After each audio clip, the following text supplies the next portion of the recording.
इस आंदोलन में एक बहुत बड़ी बात होने लग रही है जो सभी पार्टियों के राजनेताओं के लिए बहुत बड़ी खतरे की घंटी है। जब से आंदोलन शुरू हुआ और उससे पहले भी अपने घर में बहुत कम जा पाते हैं, और वैसे भी अब तो हमारा घर भी आप पे हो और हमारा परिवार भी आप पे हो। जिस माँ बाप ने जन्म दिया उस घर में बहुत लंबे समय बाद अभी जाने का मौका मिला कुछ दिन पहले। तो मेरा 6 साल का छोटा भतीजा, मेरा 6 साल का भतीजा अपनी अमूमन बाका के साथ खेलने लग रहा था, और वो ट्रैक्टर ले रहे थे, छोटे छोटे खिलौनों के ट्रैक्टर। कोई लकड़ी का ट्रैक्टर ले रहा था, कोई प्लास्टिक का ट्रैक्टर ले रहा था, और 10 छोटे छोटे बालक इकट्ठे हो रहे थे।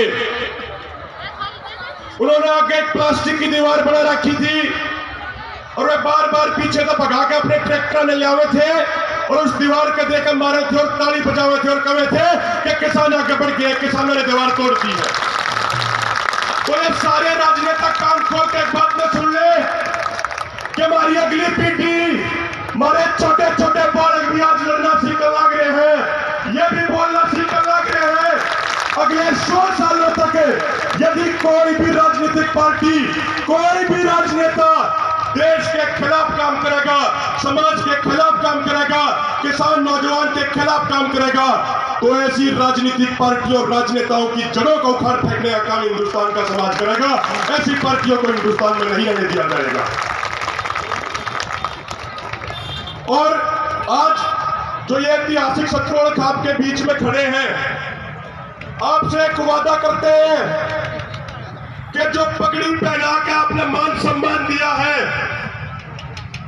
आपके ये बेटे, आपके ये बालक, आपके भाई इस मान सम्मान ने 10 गुना करके आपकी जोड़ी में लौटाने का काम करेंगे। कभी जीवन में ऐसा कोई काम नहीं करेंगे कि आपका सिर शर्म पे झुक जावे।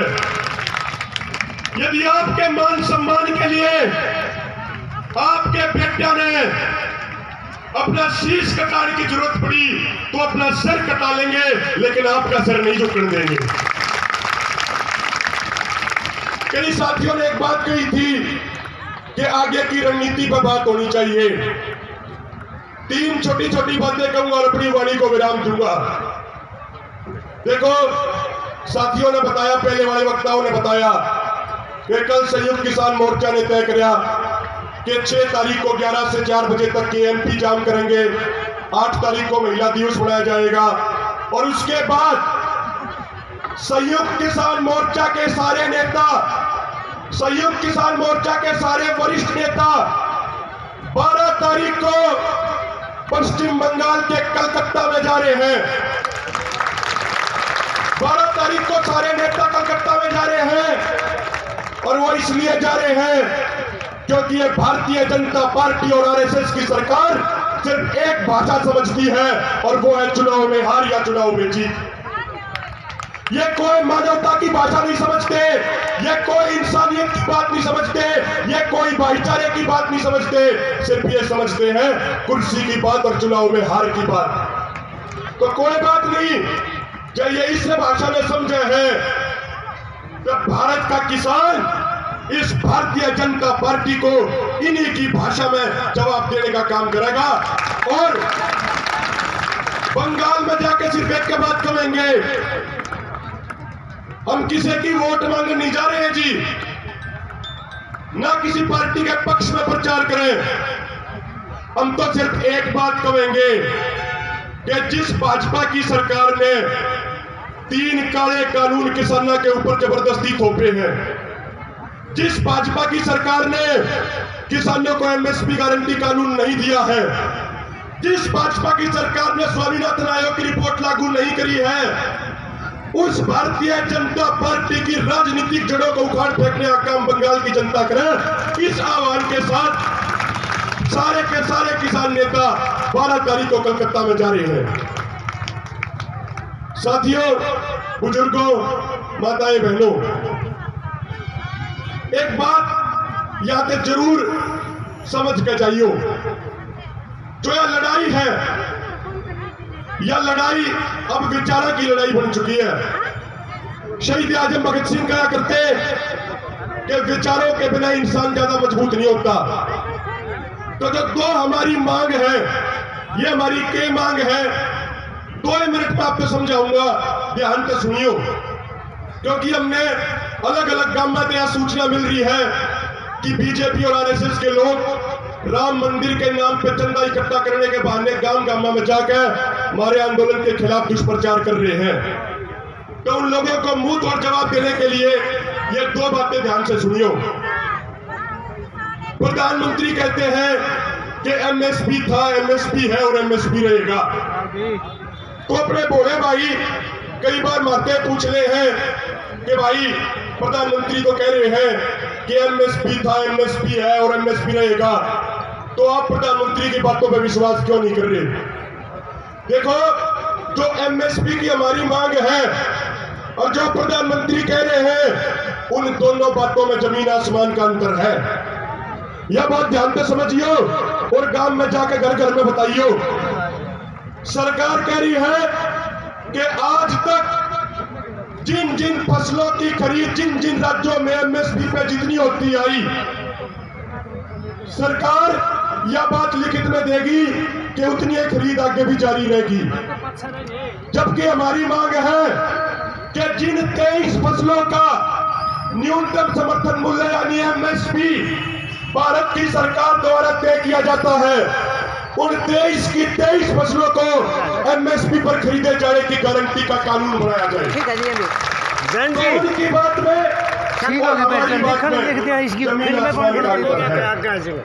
श्याम जी। बुजुर्गों, 2011 में जब प्रधानमंत्री मोदी मुख्यमंत्री मोदी हुआ करते और कंज्यूमर अफेयर कमेटी के चेयरमैन थे, तो इन्होंने एक रिपोर्ट भेजी थी उस समय के प्रधानमंत्री मनमोहन सिंह जी को, और उस रिपोर्ट के पॉइंट नंबर B3 में लिखा था मुख्यमंत्री मोदी ने कि किसानों के लिए एमएसपी की गारंटी होनी चाहिए। तो प्रधानमंत्री जी, आज 10 साल बाद 2021 में हम भी तो वही बात कह रहे हैं जो बात आप 2011 में कहा करते हैं, जो बात आप 10 साल पहले क्या करते, वही बात तो भारत के 80 करोड़ किसान आज कहने लग रहे हैं। लेकिन आप अपने अन्य बातों की तरह, अन्य वादों की तरह इस वादे पे भी मुकर गए, क्योंकि आप सबसे ज्यादा झूठ बोलने वाले प्रधानमंत्री हो। इन्हें बात कही थी 2 करोड़ रोजगार देने की, 2 करोड़ रोजगार देने की बात तो दूर, 10 करोड़ रोजगार खत्म कर दिए। इन्हें बात कही थी 15-15 लाख देने की, एक भी पीछा देने की बात तो दूर, पूरा देश नोटबंदी के बाद लाइनों में लगा दिया और कोई काला धन आज तक नहीं पकड़ा गया। साथियों, हमारे सीनियर नेता सरदार गुरनाम सिंह जड़ूनी भी यही मौजूद है, मंच में मौजूद है, और वो आपको बहुत सारी बातें और भी विस्तार से बताएंगे। लेकिन मैं आपको एक विज्ञान भवन की एक घटना बताना चाहता हूं कि जब सारे नेताओं ने एमएसपी गारंटी की बात उठाई तो सरकार ने कहा कि आप लोगों को समझ नहीं है, 17 लाख करोड़ रुपए चाहिएंगे एमएसपी गारंटी के लिए, वो पैसा कहां से आएगा? उन्होंने हमारे ऊपर आरोप लगाया कि आप किसानों को गुमराह कर रहे हैं। तो इस बात पर आपने गर्व होना चाहिए कि आपके सारे किसान नेताओं ने, किसान समाज के नुमाइंदों ने सरकार के मंत्री और अधिकारियों को जोरदार जवाब दिया और उनकी बोलती बंद कर दी। उनको यह कहा कि देश को गुमराह तो आप कर रहे हो, 17 लाख करोड़ का तो पूरा खेती बाड़ी का मार्केट है, 14 लाख करोड़ की खरीद और बिक्री तो आज भी होने लग रही है कृषि उत्पादों की। तो यदि एमएसपी गारंटी कानून बनाना है तो सरकार को साल में सिर्फ 3 लाख करोड़ रुपए चाहिए, सिर्फ 3 लाख करोड़। यदि सरकार की नीति और नियत साफ हो तो 3 लाख करोड़ हमारी सरकार के लिए कोई बड़ी बात नहीं है मेरे भाइयों। और हमने यह भी बताया कि 3 लाख करोड़ कहां से आएंगे। गौतम अडानी को फायदा पहुंचाने के लिए हमारे देश में हर साल 90,000 करोड़ के खाद्यान्न तेल हमारे देश में मंगवाए जाते हैं सरकारों द्वारा, क्योंकि अडानी को हर लीटर तेल पर 10 रुपए बचते हैं मेरे भाइयों। ये बात आप समझो हमारे नेता ऐसे ही नहीं कहते इस बात में कि अंबानी अडानी की सरकार है, यह हकीकत बात है। खाद्यान्न तेल 90,000 करोड़ के हमारे देश में सिर्फ इसलिए मंगवाए जाते हैं क्योंकि हर लीटर पे अडानी ने 10 रुपए का फायदा हुआ है।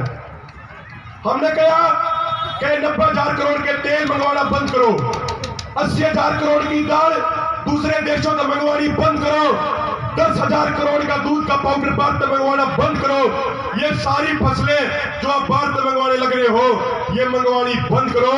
आप सिर्फ और सिर्फ भारत के किसानों को एक आश्वासन और गारंटी दो कि भारत का किसान सारी फसल पैदा करे और यह सरकार सारी फसलें खरीदेगी। तो भारत का किसान इतना मेहनती, इतना ईमानदार, इतना दोषीदार, इतना जज्बेवाला है कि ये हर फसल पैदा कर देगा। और जो बात प्रधानमंत्री आत्मनिर्भर भारत बनाने करते हैं, नारों से आत्मनिर्भर भारत नहीं बनेगा। जब हमारे किसान को सारी फसलें खरीदे जाने की गारंटी दी जाएगी, तब हमारा भारत असली मायनों में आत्मनिर्भर भारत और हमारा समाज आत्मनिर्भर समाज बनेगा। सिर्फ 3-4 मिनट और लूंगा आपकी। यो एमएसपी गारंटी क्यों जरूरी है, यह भी समझ लो। एक बात आप खुद बताइयो, एक सवाल पूछो आपसे। आज अपने गांव में कोई भी नौजवान भाई खेती नहीं करना चाहता हो तो आप बता दो जी, हाथ ऊपर करके। क्योंकि खेती इतना घाटे का सौदा बना दी। नवीन एक रिपोर्ट आई कि यदि पिछले 17 सालों में बीजेपी और कांग्रेस की सरकारों ने जिस एमएसपी का वादा भारत के करोड़ों किसानों के साथ किया था, यदि वो एमएसपी हमें मिलता तो सिर्फ 17 सालों में भारत के किसानों को 45 लाख करोड़ रुपए ज्यादा मिलने चाहिए थे, जो हमें नहीं मिले। भारत के किसानों के ऊपर आज के दिन टोटल कर्जा सिर्फ और सिर्फ 10 लाख करोड़ का है। यदि इन सरकारों ने हमारे साथ वादा खिलाफी और धोखाधड़ी ना की होती तो हमारे ऊपर आज के दिन एक भी पैसे का कर्जा नहीं होता और उल्टा 35 लाख करोड़ रुपए इन सरकारों को हमारा देना पड़ता है। तो आगे यदि कोई भी व्यक्ति अपने बात को है कि भाई किसान भाई जो कर्जा ले रखा है वो देते क्यों नहीं, तो उन्हें एक बात कह दियो कि हमारा जो 45 लाख करोड़ रुपए थारे ऊपर बकाया है, पहले हमारा 45 लाख करोड़ दे जाओ, उसके बाद अपने 10 लाख करोड़ की बात कर लियो। बुजुर्गों, माताएं, बहनों, छोटी छोटी 2 बात और कहूंगा। साथियों, अभी सुनने में आ रहा है कि हरियाणा की विधानसभा के आगामी सत्र में इस किसान विरोधी, नौजवान विरोधी और मजदूर विरोधी सरकार के खिलाफ अविश्वास प्रस्ताव लाया जाएगा। ऐसी बात सुनने में आ रही है। तो हो सके है सरकार गिर भी जावे।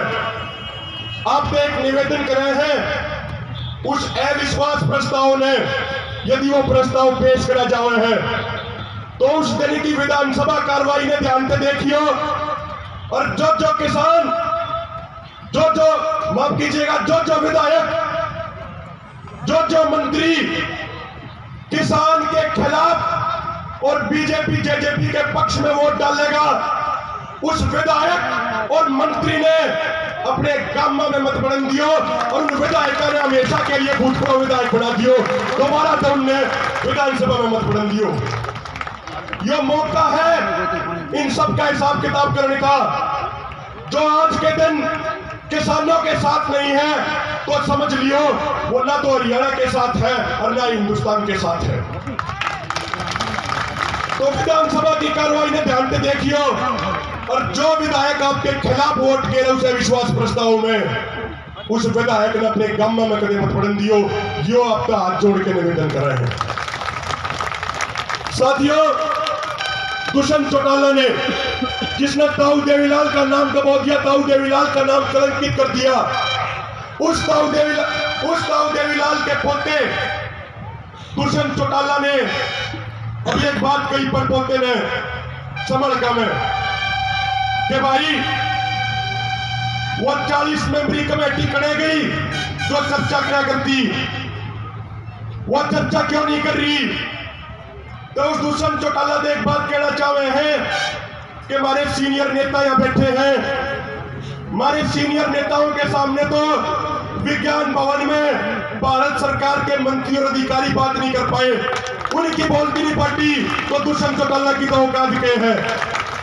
इस कमेटी का सबसे कम उम्र का सबसे छोटा सदस्य होने के नाते आज इस ऐतिहासिक पंचायत से हम दुष्यंत चौटाला को चुनौती देते हैं कि दुष्यंत चौटाला, टाइम भी आपका होगा, जगह भी आपकी होगी, डेट भी आपकी होगी, खुली चर्चा करने को हम तैयार हैं इन 3 काले कानूनों और एमएसपी गारंटी कानून के ऊपर। यदि आप में दम है, यदि आप में साहस है, तो हमारी खुली बहस की चुनौती को स्वीकार करो।